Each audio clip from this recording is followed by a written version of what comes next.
उदयपुर उच्च विद्यालय प्रस्तुतकर्ता प्रीतिनंदा प्रधान।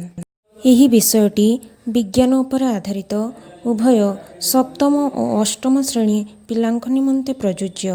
ଆମେ ଏଠାରେ ସମତଳ ଦର୍ପଣରେ ଗଠିତ ପ୍ରତିବିମ୍ବର ବିଭିନ୍ନ ଧର୍ମ ବିଷୟରେ ପରୀକ୍ଷଣ ମାଧ୍ୟମରେ ଦେଖିବା। ତୁମେ କେବେ ସମତଳ ଦର୍ପଣ ଆଗରେ ଠିଆ ହୋଇ ନିଜର ପ୍ରତିବିମ୍ବ ଦେଖିଛ କି? ବର୍ତ୍ତମାନ ଗୋଟିଏ ସମତଳ ଦର୍ପଣ ସମ୍ମୁଖରେ ଛିଡ଼ା ହୋଇ ନିଜର ପ୍ରତିବିମ୍ବଟିକୁ ଦେଖ। ଦର୍ପଣ ସମ୍ମୁଖରେ ଠିଆ ହୋଇ ନିଜର ଡାହାଣ ହାତଟିକୁ ଉପରକୁ ଟେକ।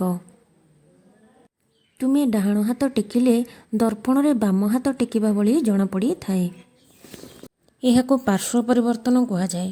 ଆମେ ଡାହାଣ ହାତ ଟେକିଲେ ଆମକୁ ବାମ ହାତ ଟେକିବା ଭଳି ଦେଖାଯାଏ। ଏହା ହେଉଛି ସମତଳ ଦର୍ପଣର ଆଉ ଏକ ଧର୍ମ।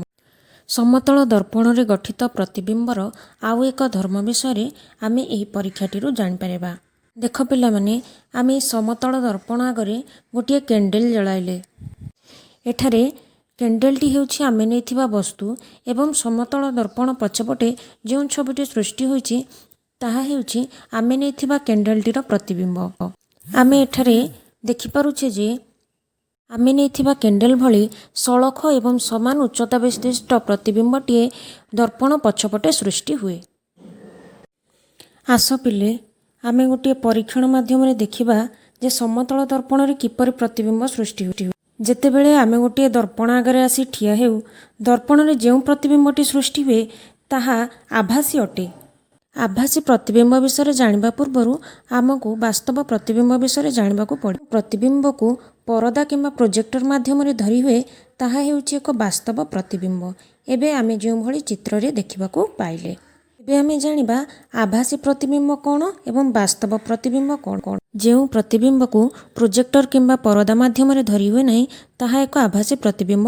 ଏବେ ତୁମେମାନେ ଜାଣିପାରିଥିବ ପିଲେ, ସମତଳ ଦର୍ପଣରେ ଯେଉଁ ପ୍ରତିବିମ୍ବଟି ସୃଷ୍ଟି ହୁଏ ତାହା ହେଉଛି ଏକ ଅବାସ୍ତବ ବା ଆଭାସୀ ପ୍ରତିବିମ୍ବ।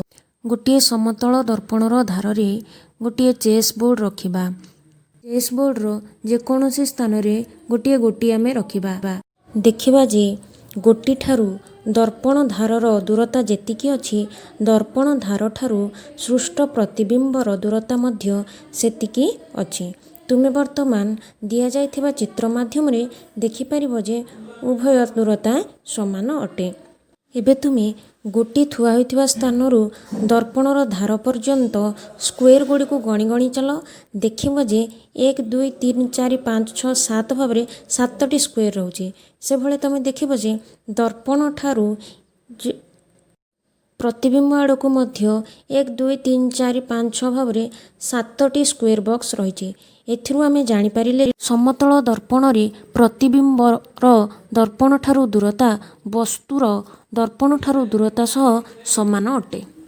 ଏବେ ଆମେ ସିଦ୍ଧାନ୍ତରେ ପହଞ୍ଚିଲେ ଯେ ସମତଳ ଦର୍ପଣରେ ଗଠିତ ପ୍ରତିବିମ୍ବର ବିଭିନ୍ନ ଧର୍ମ ବିଷୟରେ। ସମତଳ ଦର୍ପଣରେ ଗଠିତ ପ୍ରତିବିମ୍ବ ସଳଖ ଓ ସମାନ ଉଚ୍ଚତା ବିଶିଷ୍ଟ ହୋଇଥାଏ। ଏହି ପ୍ରତିବିମ୍ବଟି ପାର୍ଶ୍ୱ ପରିବର୍ତ୍ତୀ ଅଟେ, ଅର୍ଥାତ୍ ଆମେ ଡାହାଣ ହାତ ଟେକିଲେ ଆମକୁ ବାମ ହାତ ଟେକିବା ଭଳି ଜଣାପଡ଼େ। ଦର୍ପଣଠାରୁ ବସ୍ତୁର ଦୂରତା ଯେତିକି, ଦର୍ପଣଠାରୁ ପ୍ରତିବିମ୍ବର ଦୂରତା ମଧ୍ୟ ସେତିକି ରହେ। ପ୍ରତିବିମ୍ବଟି ଆଭାସୀ ବା ଅବାସ୍ତବ ଅଟେ।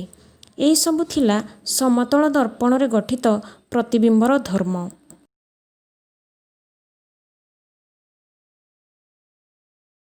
ଭିଡ଼ିଓଟି ଦେଖିଥିବାରୁ ଧନ୍ୟବାଦ।